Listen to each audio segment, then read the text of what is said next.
Hey everyone, and welcome back to another video. And in this video, I'm going to show you how to order food with DoorDash credits. Now, this video is going to be particularly useful for individuals.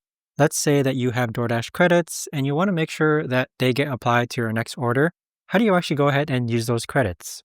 Now, first things first, let's go ahead and log on to DoorDash. And we want to make sure that you actually have DoorDash credits. So we're going to click on the bottom right hand corner where it says Me. Then you're going to click on Settings and then scroll down to where it says Payment and then scroll down even more.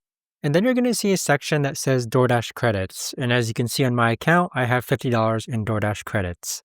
Now notice how it says credits will automatically apply to future orders. So what this means is that if you actually go ahead and order something from DoorDash, so click on continue, so go ahead and scroll down, you can see that there's a deduction of $33 for this example order where it says DoorDash credits minus $33. And so with that, your DoorDash credits will automatically be applied as soon as you place your next order.